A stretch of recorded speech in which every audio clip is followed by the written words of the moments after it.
اتنا پانی راوی میں اپنی پوری زندگی میری لاہور میں گزری ہے. میں لاہور میں پیدا ہوئی, لاہور میں پلی بڑی. میں نے راوی میں کبھی اتنا پانی نہیں دیکھا.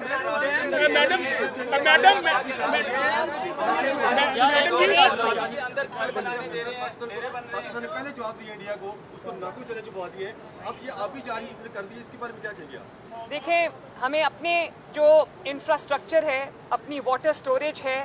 اپنے ڈیمز ہیں, ہمیں اس کو ایسا بنا لینا چاہیے, کیونکہ پانی اللہ تعالیٰ کی نعمت ہے.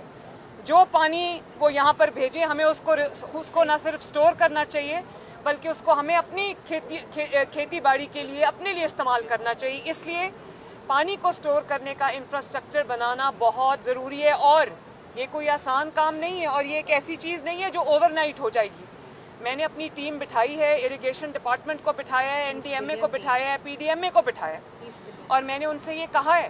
کہ مجھے اگلے سال کے لیے ایک ہولسٹک پلان بنا کے دیں کہ ہم کس طرح پانی کو, رین واٹر کو ہارویسٹ کر سکتے ہیں. اگر کہیں فلڈ آیا ہے تو اس پانی کو ہم بجائے اس کے کہ وہ سمندر میں جا کے ضائع ہو جائے, ہم کس طرح اس کو سٹور کر کے اپنے لیے اس کو یوٹیلائز کر سکتے ہیں. میڈم بھارتی ابھی جاریت جو ہے اس سے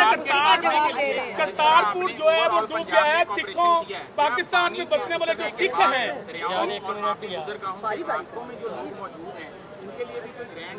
بالکل, یہ دیکھیں جس طرح ہم نے اینٹی انکروچمنٹ پورے پنجاب میں کیا ہے اور انکروچمنٹس کو ختم کیا ہے پنجاب سے لارجلی, اسی طرح لوگوں کی زندگیوں کو محفوظ کرنے کے لیے, ان کے گھر بار کو, ان کے مال مویشی کو محفوظ کرنے کے لیے جو آبی راستوں میں لوگوں نے اپنے مسکن بنا لیے ہیں, ان کے ساتھ ان کے لیے بھی ہم انشاءاللہ ایک جلدی کرتارپور میں جو کچھ ہوا ہے, ہماری جو سکھ کمیونٹی ہے پاکستان میں بسنے والی, میڈم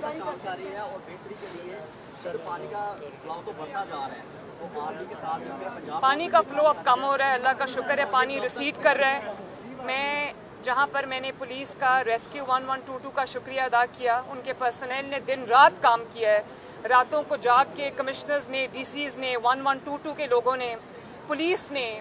جس طرح سے کام کیا ہے, اور ساتھ جس طرح سے ہماری افواج پاکستان ہماری مدد کو آئی ہیں, لوگوں کو ریسکیو کیا ہے, ایویکیویٹ کیا ہے, میں سب کا شکریہ ادا کرتا ہوں. اچھا میڈم, یہ جو پانی ضائع ہوتا ہے, پچھلے دنوں کنال کا میٹر تھا, پنجاب حکومت نے بہت اچھا سٹینڈ لیا, آپ نے بھی وہ بات کی ہے, تو آپ پرسنلی بلاول یا آصف علی زرداری صاحب سے اب اس میٹر پہ کوئی بات کریں گی, کیونکہ یہ سلام میں کسی ایک پارٹی کا نام نہیں لینا چاہتی, لیکن ہمیں سیاست سے بالا تر ہو کر ملکی مفاد میں اب کچھ فیصلے کر لینے چاہیے, کیونکہ یہ لوگوں کی زندگیوں کا سوال ہے. Thank you.